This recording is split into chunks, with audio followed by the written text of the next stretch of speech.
Hello, we are Geeks Not Nerds. I'm Captain Logan. Not Vince. And I'm Brandon. And it's time for the final edition of this year's multi-topic extravaganza. Vince, we have been doing this for a really long time, it feels like now, and it is time finally to get as many questions as done as possible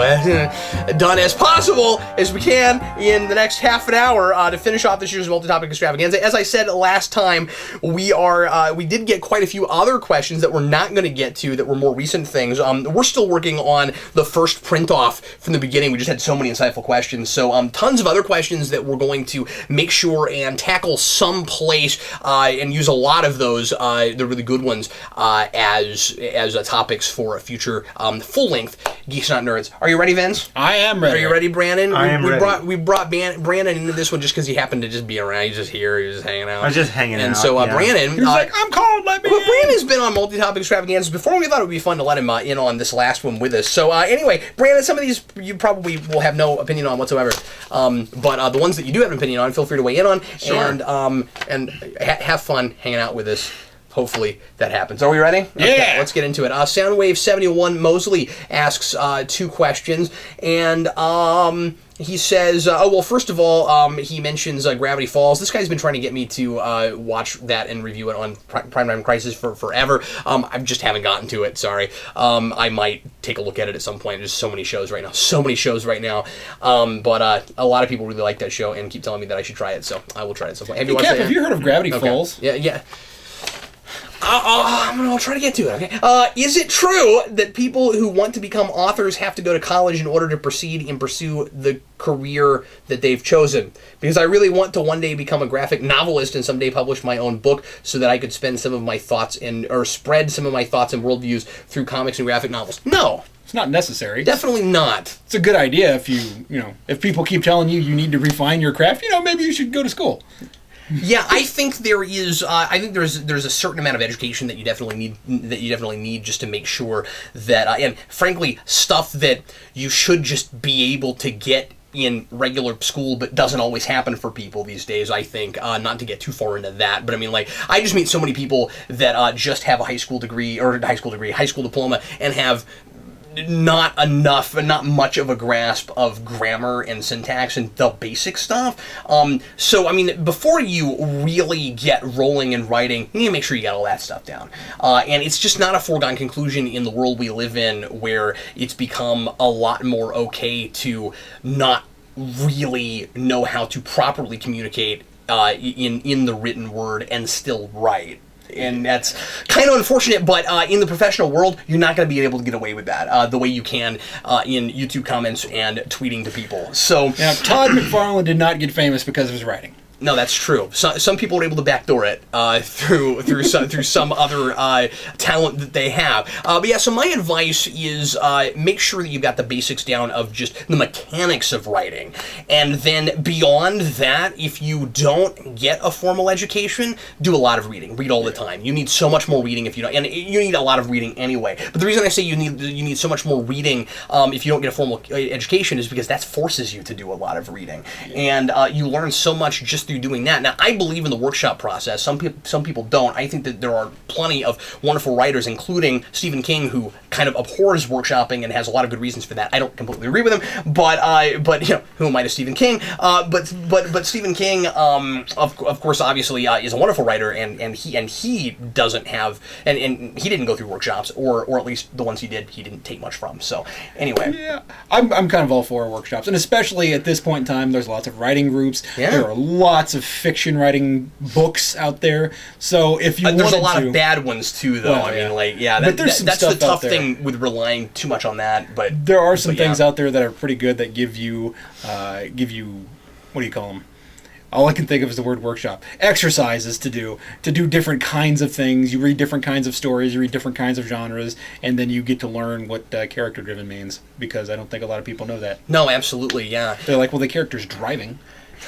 You learn so much. I mean, just be observant. There's so much that you can learn just reading good stories, and how just what is important in what makes a narrative effective. And Cap once said something to me, and I think he also said it on the channel, that I completely agree with. I think you should try writing prose. Try writing prose yes. before you try writing scripts. Yes, I think it's very important that you can do that. Some people just want to write scripts. I think it's really important that you get your head into all facets of storytelling. Because a lot of us, including me, not great at description. That's my weak point. But you got to be able to do it because it makes you think visually, and also, more importantly, it helps you to figure out what in a scene is important to developing a character. We always talk about with prose that you don't want to include any detail that's not necessary. And doesn't reveal something about your protagonist, and that's a thing that's very easy to overlook when you're just writing a script and that kind of thing. It also helps you to, when you are writing scripts, to have your characters doing things while they're talking. I mean, because you have to create that action yourself when you're writing prose. And I feel like when you're writing prose, it kind of forces you to make them not talking heads, because when you're writing a script, you put Bobby says, Jenny says, Bobby says, Jenny says, and then you try to do that into prose, and it comes off really, really cookie cutter and kind of dull because nothing's happening other than people talking. And frankly, I think script writing is in some ways harder than prose writing. I would say that's to make it true. Effective. It looks easy. Well, I mean, because then they're not doing anything. In your mind, you can think that they're doing something in prose. Well, they're probably organizing books or throwing monkeys at each other. Yeah, absolutely. But I mean, a lot of people think that script writing is just people talking, and it's not. I mean, the hard part is what's going on around that stuff. Mm-hmm. Or we could do an entire thing on that. Oh boy, and we probably should. Thank you for that question. That's fantastic. I hope that helped and answered your question. Obviously, I am a huge advocate for going to school for creative writing because I had a wonderful experience. I can't speak for everybody, and I can't speak for every school, but University of Kansas had a wonderful creative writing program, and the only thing I didn't like about it is that they didn't make you take more hours in that field and not just English stuff. Yeah. There was a. So I did it anyway, and they still didn't offer enough. There was a professor at KU who said pretty much the same thing to me. He said, as to what you're getting at here, not necessarily what Cap said. That was non sequitur. Anyway, he said, "What are you doing in class? You could be learning more about writing just by being in a bar." And I said, "Cool, thanks." And then I sat down and attended his class.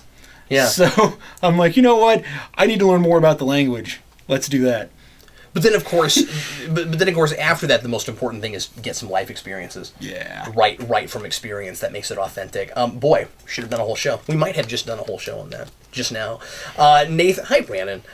Nathan Haycraft asks, hey, Cap and Vince, do you think the IDW TMNT series would make a good TV series? Now, Vince hasn't continued reading it. I keep wanting to strap him down and force him to. I read the first 5 issues and got bored and stopped. Yeah, and then it got great right after that, because that's when I dropped it too, and then I came back to it after Crank showed up, and then it got wonderful. But anyway, yes, of course, definitely. And I mean, I think that's the definitive now run and story for Ninja Turtles. It's my Ninja Turtles now, and I would love to see it as a TV show or something more based on it. But the cartoons we got right now are pretty cool too. But I would love that. Yeah. It's just, giving those characters some dimension, a lot more sophisticated storytelling. Dimension X? Yeah, Dimension X. That's what I was going to say, actually. I took it. Dimension X. You have nothing to say during this show, sir. And I also think Santaluco's art would translate really well potentially to moving pictures. I'd like to see that too. I mean, the other thing too is the art got better because I didn't care for the art at the beginning either. But then they brought the Santaluco guy on after the Foot Clan mini that Eric Burnham wrote, and now the art is fabulous. So we have good storytelling and amazing artwork now. I mean, it was okay. It just wasn't my cup of tea before. Captain Vince, we answered that. Thanks for the question. Jack, Heek, how do you see the future of Marvel on television panning out? I think it's going to keep going. I mean, I feel like we're probably going to see more Netflix stuff and less ABC stuff. I don't agree with that. I think we're going to see a lot of both, because especially if jumping off to other genres like they're talking about with doing comedy series and stuff like that, like we were talking about with More traditional TV. Yes, exactly. I mean, like, it's just, you've got, because they're doing, they're developing Damage Control. I think there's even another thing that they're developing right now. Maybe I should say I would like to see more Netflix stuff rather than ABC stuff. Well, and I agree with you, but it depends on what the formats are. I feel like Agents of S.H.I.E.L.D. would probably be a better show if it had been on Netflix in the first place. On the other hand, when you're doing sitcoms, that makes more sense as a weekly thing on television. So it just depends on what the formats are. But no, they got their hands in every kind of pie right now, and all the pies are decent. Even the ones that I don't like as well as other things. Like, I'm not a big fan of pecan pie, but the pecan pie they're making right now, it's okay. How's their humble pie? Well, they don't have that. They started with a narcissist, Vince. And the chicken pot pie. Brandon, do you have anything to add? No, not on that. Oh, okay, all right. Moving right along. RoboJack1, hello, Captain Logan and Vince. Will you two ever do a commentary podcast on Ghostbusters 2? In addition, what are your thoughts on the news of the female Ghostbusters movie and Sony's plan to turn Ghostbuster franchise into a shared cinematic universe? Of course, this is from a while back, and I don't know if that thing is still true. We've talked about the female Ghostbusters thing at length somewhat recently. We can touch on it again if we decide we want to. I just need to wait till it comes out before I have anything else to say, I think. But that's kind of where I'm at. The only thing that I really have to say is that at this point, it's happening. It's coming out not too long from now. So instead of just sitting here and hating on it and hating the idea of it, let's just give it a chance. Well, and also, if it sucks, what does it really do to anything? Because we've had all these years where we had no Ghostbusters, you know what I mean? Yeah, I mean... Like, what do we have to lose, really? I mean, like, now you could say, well, if we had a really wonderful thing, we could make a whole bunch more stuff, and that was really great, and yeah, that'd be really good, but it's not going to ruin it doesn't ruin your father's Ghostbusters. And there's a lot of people that hated Ghostbusters 2 anyway, so, I mean, I don't love it. I like Ghostbusters too. I watched it when I was a kid, and I have a hard time separating my love for it from a critical opinion. Oh yeah, or fair know enough. What I mean. Strike that. So to answer that first question, yes, I am going to make Vince do a commentary podcast on that. You'll get to hear Vince do another commentary where he goes, "I love it." That's do okay. it again. So I'll be there. I'll be there to. I'll make sure I'm not around for that. It's a river of slime. I'll be there to ground it a little bit more than that, Vince. So No, I'd like to see that. I'll sit on the other side. Okay, but yeah, we'll but no, that is a thing that we should do. Eric wanted in on that one. Oh yeah, sure. And he was trying to get me to do it with him for the longest time. I guess he, I guess he watched that at one point, like a year or two ago now, and had like a totally different experience with it, and was like, I really want to get to do the commentary. I was like, well, Vince is the Ghostbusters guy, but there's no reason we couldn't necessarily all three do it. And eventually, like probably about 80 years from now, I'll be the Guybusters ghost. The Guybusters? Yeah, People Busters. Oh, Vince. It's a real Ghostbusters thing. Brandon, do you have any opinion on the female Ghostbusters movie that hasn't come out yet? As a matter of fact, I do like several of the comedians who will be in this movie, so I'm anxious to see it and hope they can pull it off. I think Kristen Wiig is more talented than anything she's been in. I think she can do more than what she does. I'm kind of waiting for a Will Ferrell moment where she's in something I like. Well, I like Melissa McCarthy, but kind of the Gilmore Girls days Melissa McCarthy. Yeah. So I'm wondering what she's going to pull out for us for this one. Yeah, I want to see her not play a disgusting brute. Yeah. I'm tired of seeing her be the nasty one. I missed a few of those movies on purpose. I still have not seen Spy. I did not. I heard great things about Spy. Yeah, it looked good when I saw the trailer. It looked good, but I did not hate Tammy. Yeah, I didn't hate it. That was one I decided not to go see because I just wasn't sold on the previews. Yeah. I thought it was going to be Melissa McCarthy being gross again, but it was not. Really? It was a little bit of that. It was the same character, only it was kind of like her reformation. Oh, that's funny. Interesting. Yeah. What if we tone that down? I have to go back to it. Yeah. Yeah. I think it's interesting with the Ghostbusters thing that we've already got shots of Chris Hemsworth on a motorcycle. Ooh. And I think that's kind of funny, and looking like he's wearing a Ghostbuster suit, where like he was supposed to be they pitched him as the secretary, but it looks like he's also kind of probably a Ghostbuster, probably. Unless he just went out for pie. His name is Gene Melnitz. Jean-Luc Melnitz. Moving right along. Kyle Huffman, what piece of pop culture that predates your life would you love to have experienced during its initial release? Boy, what a good question. Wow, that's a good question. Well, Vince got to cop out there real hard. Yeah. Ghostbusters, Blues Brothers? Wow, I wish I'd had time to think about this one before. I know one for this. Yeah, go ahead. Mine would be Back to the Future, because I was born in 86. Back to the Future came out in 85. That's one of my... And there's a tie between Back to the Future... We all know you love Back to the Future, Back to the Future and Calvin and Hobbes. Both of those came out in 85, and I would have loved to have been alive and old enough... Would have loved to have been at the theater to see Calvin and Hobbes. Well, pop culture, that's part of it. So, these two things are very big in my life, for as long as... Oh, you're right. It doesn't just say pop culture. It doesn't say movies. As long as I can remember. So, those two things are at the top of the list for me. I would have liked to have seen the old Wolfman movie. The old Wolfman movie? Yeah. See. There are giant events that I wish I had been around for. Your whole... Vince, the whole way you perceive the universe would be different if you had experienced a world before Star Wars. Like, you just would have had a toy. So that was my close second. I wish that I'd been there for that, and especially after doing that podcast with Ken Keller and hearing his experiences about being. He was the guy who set up the first convention that had the Star Wars memorabilia at it before the Star Wars suits and stuff, before anybody knew what Star Wars was, and they did a presentation there, like telling people the story of Star Wars before the movie came out, and like Mark Hamill was there, and he was nobody, and nobody knew who he was. And they had the Darth Vader costume there, and you go back and listen to that podcast at some point. It's probably one of the best things on the channel. It was really cool to get him to come over and talk to me about that. He and I have become close friends, and he was Ken's in his mid-60s, and he was around for that, and got to see Star Wars before Star Wars, and it's just really cool. So I would have liked to have been there for Star Wars. Also would have liked to have been at that con. But Wrath of Khan is a big thing, of course. I would say first run of Star Trek, but I kind of don't know if I would have really understood what the heck was going on. You know what I mean? When that was first going on. It would be really funny to think that you would see it and go, this is an all right show. It's all right, whatever. I'll watch the next one.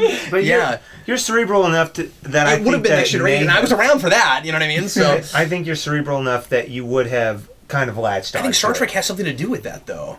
Like, with the fact that I am that way may is be, the problem. because you're Next Generation, and something. I wish we'd had more time to think about this, because I think this would make a great list video. Like, I think we should come back and do a 5 or 10 item list video. That's the thing, though, is I would like to be around to experience that stuff, but I don't know if I'd want to really live in that time period for these things. Well, no, sure, but I mean, just think like just isolated. I wish I had been there for that moment. You know what I mean? Because War of the Worlds. Because, that's a big thing. Oh, yeah. Well, and I would have liked to have been around when, the top comics, in the 40s and 50s were selling in the millions, and see what that was like. Or is it, selling 1 million copies.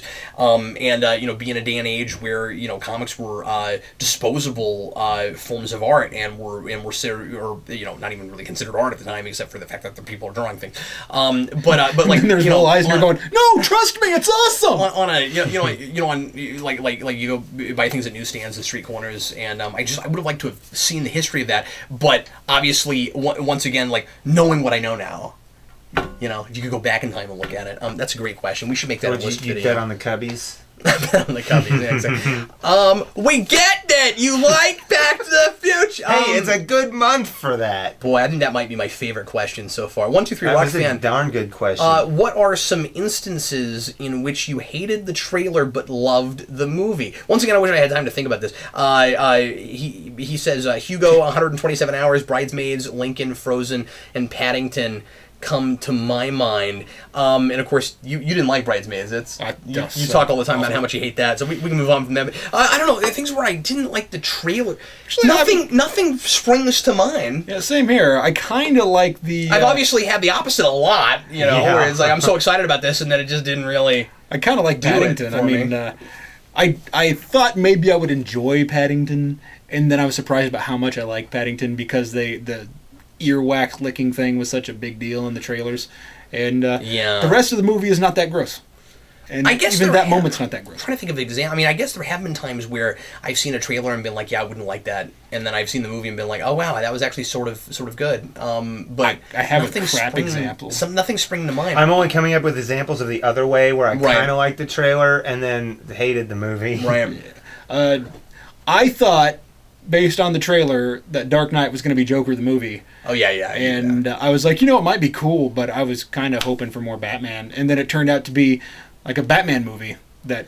Man, I wish I had time to think about this, because I'm thinking back and I'm thinking, there have been times where I've talked on the channel about trailers that didn't sell the movie the way they should have. Where it's like, nobody went and saw that because you sold it on the wrong thing. Like, why wouldn't you use the thing that, made it awesome? But yeah, nothing's springing to mind right now. But I know there's stuff. I get that with comedies sometimes, because the trailer's like, isn't it funny? Yeah. And then I see, Get Smart, and I'm like, I'm not going to see Get Smart. And then I watched it on DVD, and I was like, you know what, that's kind of charming and fun. It's like, why not? I enjoyed it. But sometimes it's not even that the trailer is bad.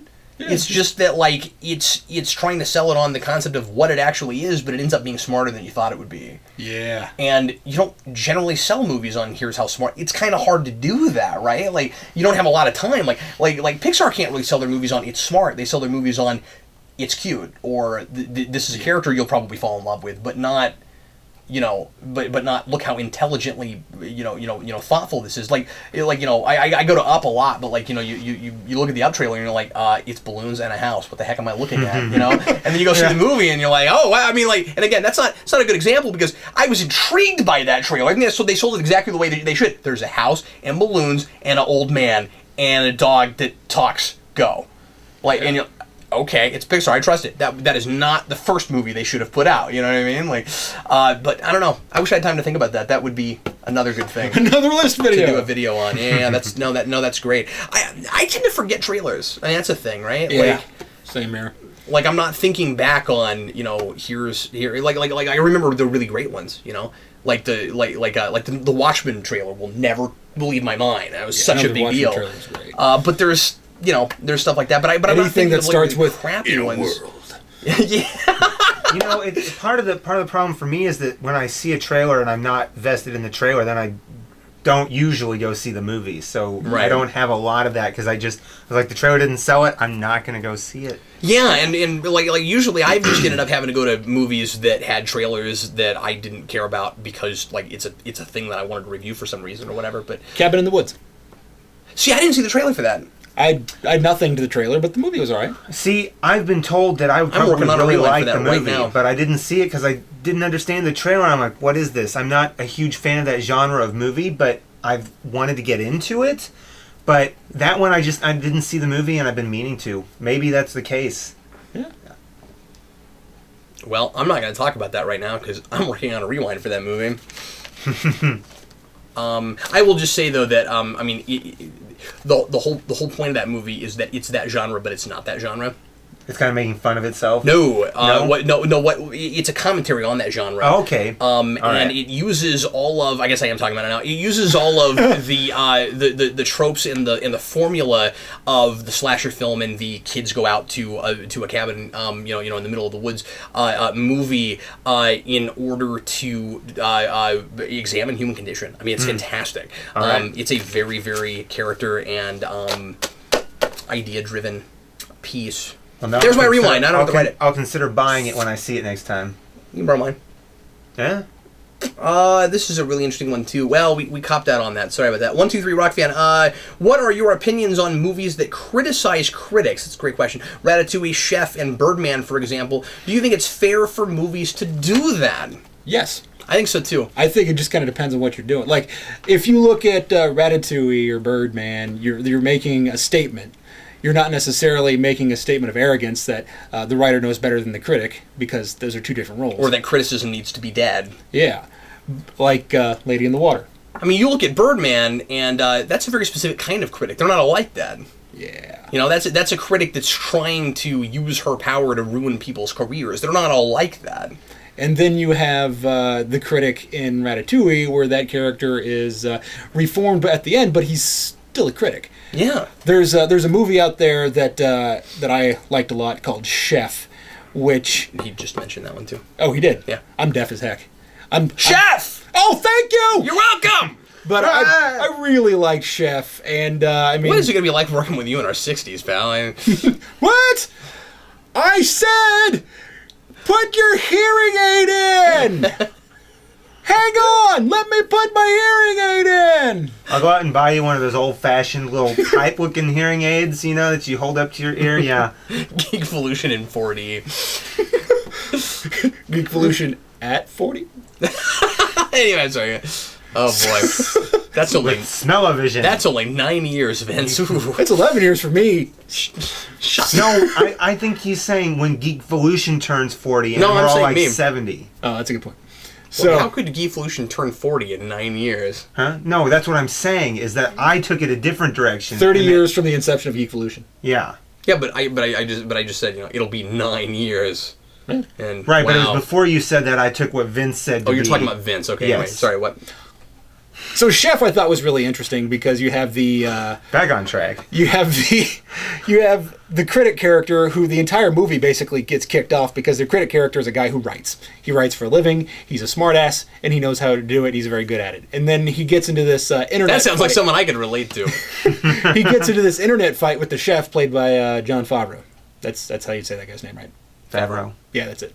So, so they get into this internet fight. Jon Favreau loses his well, not the actual guy, but the chef loses his career, and so the movie basically gets its big plot point where he starts up a food truck. So, this movie, this one, like Ratatouille, we get to the point. They should have called it Food Truck Chef. Food truck chef. Iron Food Truck Chef. Iron Food Truck. So, I mean, you call it chef because you have this idea, like, is he really a chef if he's running a food truck? Isn't he just a cook? Yeah. Or something like that. So, essentially what you're doing is you're getting into the point where you're getting into the idea of, like, personal identity in this movie and how you think about yourself. It's like that thing we did a few weeks ago when we were trying to define fame and we couldn't figure out how to do that, so we just That was a fun one. gave up.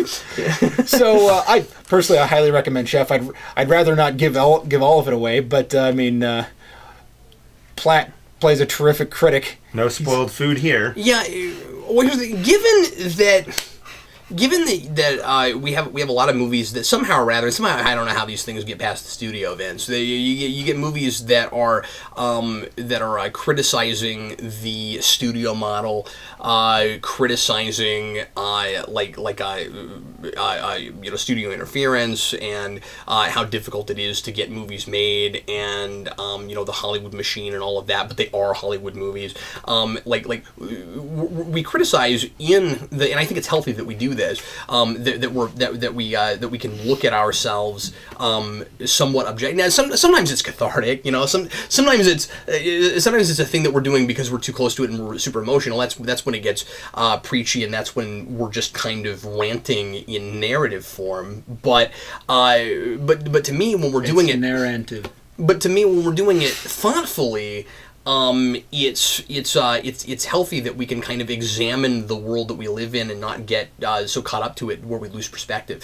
And so the criticism is a part of that. Now, there are definitely movies, and I think Birdman is to a degree one of them, but again, I like how exaggerated that woman is in that, that some of it, is people that make movies who are irritated by this institution, and talking about the negative side of it and maybe not really showing you the positive. I think Ratatouille is a great example because it does both. You get to the end and he's now helping out this restaurant there's a reason that we have criticism as an institution and not just as a intellectual exercise. But no, I'm glad that we talk about that. I kind of wish I saw it more sometimes. I just hate when I see it stuff like Lady in the Water and they're like, this guy needs to die. No critics have a right to say anything. That I'm like, well, how do you have accountability? Like, yeah, why wouldn't you just, if you knew you could make money just by putting out action, why would you even bother putting in a narrative? What's the point of writing? And then you have critics that come in here and say whether it's good or bad based on that. So yeah, and of course, whether it's good or bad to them. Well, yeah. But the point is that somebody's thinking about the work rather than just observing it. Yeah, exactly. And it's an institution that gets abused just like everything else, where you do get people that you do get, and unfortunately there aren't few, but I think that it's getting better because there are a lot of people that pay more attention to yahoos like us in our basement, even sometimes more than they pay attention to the paid guys, or Googles in the other, which is neat. Yeah, but what's I was going somewhere with that, but we're apparently out of time. We'll go a little bit longer. But what I was saying something. I forgot where I was going with that. I'm sorry. It's all right. They pay attention to the yahoos in the basements more than the paid. No, I know I said that. I just don't remember where I was going with that. Okay. Well, I mean, like the layman's opinion, if you want to call us layman's, is layman. The layman's opinion is more. Yeah, you're giving yourself lots of credentials right now. Batman's. Batman's around Batman. I'm not explaining again what the difference is. Spider-Man. So the guy who gets paid to sit there and come down on a movie, like Roger Ebert or some dude that works for a magazine that everybody reads, whatever, may not necessarily be as well or as widely regarded as something, as an opinion I'm going to trust. Like, sure, maybe it's critically not that great, but if dude on IGN says it's good, I usually agree with him. Well, I remember where I was going with that, and see, that's the thing though, is that a lot of people don't feel that way because some of those guys are paid to give things positive reviews. That was the point I was making, and so we're abusing the system. That's a problem. You know what I mean? We're either they're doing that, or again the Birdman thing, where we're abusing our power in order to in order to try to affect and manipulate people's careers. You're not highbrow enough for me, so I'm going to give you a bad review and not be objective about the work. It might be great, but I'm not going to admit that it's great. I want you gone. Isn't like when you pay to give something, when you pay someone to give it a good review, isn't that kind of like sponsored content? Just in the nature of the like. Well, then you should be required to put at the end of the review, this review sponsored by. Yeah, it's underhanded. I mean, you're not supposed to like do that. But sure. I mean, even if they're not labeling it that way, couldn't it be considered sponsored content? I mean, even if they're trying to get one over on you. I mean, I suppose you could, but then you'd call it false advertising. Yeah, Brandon. The point is, whether you look at it like that or not, the point is that it's against the rules. Okay. You're not supposed to do that, and the reason you're not supposed to do that is because they're still putting it in with the rest of their reviews as this is my personal opinion. They sure. are the way it's unethical. It's unethical. The way they're framing it, and it's dirty. I think. I mean, like you're even mudslinging type stuff. Yeah, they still say this thing sponsored or paid for by people for the blah blah blah. Right. So Johnson eats puppies, and then you move over and it's like this thing supported by his opponent. And Adrian eats cats. But the reason they do that, Vince, is so that then they can't get sued for slander. Yep. But that's not a concern with this. I guess that's not illegal. I don't know if it is. I'm sitting here trying to figure that out. I don't know it. Yeah. How dare they say I eat puppies? No, I'm talking about. I'm just saying. I don't know if it's illegal or not to take money to say that movie's good if you're a critic. I presume it's not. But I have no idea. It's unethical. But I mean, it's a thing. It's a thing that happens, and that's why a lot of critics get a bad rap, and that's why IGN gets so much crap, because they are notorious for it. And I don't know how much of it's true, but they are notorious. I mean, they are infamous for it. And again, I don't know how much of it's true, but yeah. Well, I mean, even if it's not, or even if it is, I've always kind of hated IGN. Because it seems like I always disagree with that guy. And then you get things that are not even those guys. as unethical as that, but that are still kind of, I think, wrong, where you'll have somebody that will write a review that it's obvious that they're not being really... I mean, obviously, there's a lot of amount of subjectivity to every review because it's what you think, but they're not being true to just what they think about a thing. They're saying, okay, everybody else loved this thing, so I have to hate it so I get noticed, or the reverse of that, where it's about drumming up controversy so that people pay attention to you. That's not real ethical either. I mean, the job is to give your opinion, even if your opinion's stupid. It doesn't matter. 98% on Rotten Tomatoes. You go look at the 2%, and they're like, worst comic ever. Yeah, and would they have would they have done that if the other 98 wasn't there already? You know what I mean? Yeah, maybe they would have. So sometimes you'll read that review and you'll be like, that's an interesting perspective. I don't know if I agree with it, but there's a perspective. Yeah. So that's really important. Well, let's answer one more real quick. We gotta get going here in a second, and like I said, we will take a look at these and the rest of these and do some videos on them later, and probably do some videos on some of the ones we've already talked about. David Smiley, I really loved your series on creative writing. I get that a lot. We did that years ago, and people still go back and watch that. I made that a playlist. People still go back and look at it. This is Guy Smiley? David Smiley. In it, you both briefly danced around the subject of using outlines. As I am currently working on a novel of my own, I was wondering if you could talk more about outlining, as it is not something I do. I tend to do more of a free-flowing thing, so could you give some pros and cons to outlining in both the initial writing phase and revision phase? I would really like to hear both of your opinions on this, or direct me to a video or podcast that already covered this. Vince, I think that should be our next GNN. I agree. I think the outlining GNN would be great. Do you want to answer it really, really briefly? I like using outlines. Vince, no! I'm dumb! Well, everybody, thanks a lot for what. I'm going to go to the hospital now. We're going to need some of your own physical therapy. I meant to hit it with this, and I smashed my thumb right into the bottom of it. I was like, no! Sounds like it hurt. So, whenever I write something, the greatest way to get the floor. You know what I mean? Like I'm gonna hurt myself. I'm gonna no. Stick a fork in it. The like rhinoceros snarl thing you did. We're like, this is the way I'm going to gain dominance in the conversation. That's just fan. Anyway, go ahead, Vince. Let's answer this real quick, and then we'll. Whenever I write anything, whether it's like a paper or a short story or something longer, I always do an outline. Now, I do an outline knowing that I might not stick to it. I do an outline because this is where I think it's going to go. Based on the characters as I know them right now, I believe they're going to make this choice, this choice, this choice, and then we get through to the end of it. Now I have a game plan, and if things go off book, then I start developing another game plan. So that's kind of my approach to outlines. I think they're great. I can relate to that. I actually outline my days. Like when I'm sitting at work, I've got nothing to do. I'll write down kind of what I have to do afterwards. And then if let's say I have to go to the store or this type of thing, I go to the store and then say I get a call from Cap, then my outline changes. So I operate on the same principle, but my days are outlined for what I need to get done. And then sometimes I don't even get it done. I made an outline. Like, cry at 3 o'clock. Wipe tears off of glasses because I cried this way. Then eat your cereal. Then I eat my cereal. You cried this way. That's a good one. How do you feel about that? We needed a demonstration when you hit your thumb. That would have been great. As far as storytelling goes, I used to be really super anti-outline, and I still am to a degree. But it kind of depends on what we mean when we say outline, because a lot of people, when they outline their stories, they're meticulous about it. We're talking like you've got every plot point, minor plot point, your subject, your sub-subjects.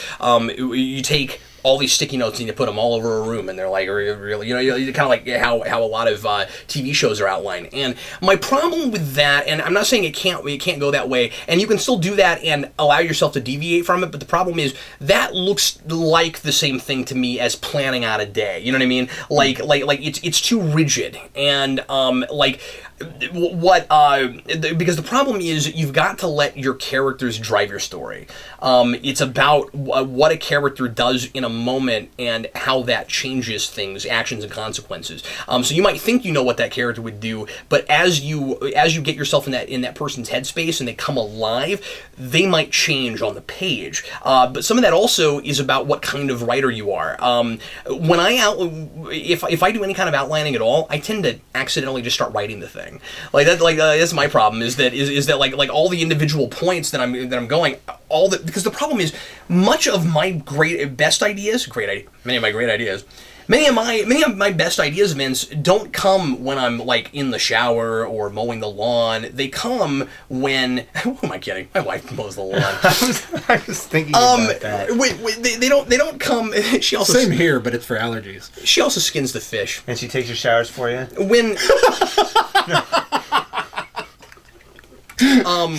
Who invited you? Okay. Honestly, this crazy-haired guy named Captain Logan. Maybe you know him. I thought you were going to say this crazy-haired guy named Brandon. I mean, I haven't. Yeah, I got the crazy hair. I haven't known anybody like that for about 15 years. That's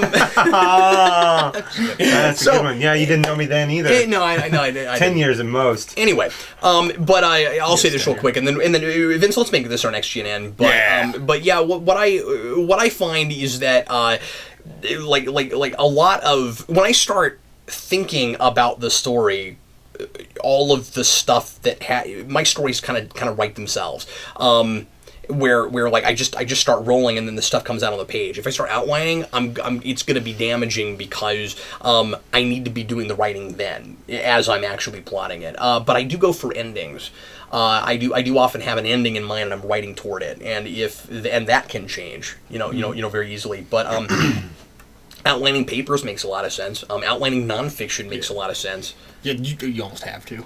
But we'll talk about that in greater detail, or I'll say just what I said, but more articulately after some time to think about it. Everybody, thanks as always for watching. Sure appreciate it. We'll see you again next week with a GNN, I guess, about outlining fiction, specifically. And in the meantime, Brandon, thanks for joining us. No problem. Good to have you. And we will, as I said, see you again next week. I'm Captain Logan. And I'm Vince, reminding you to support your local comic book store. See you next time.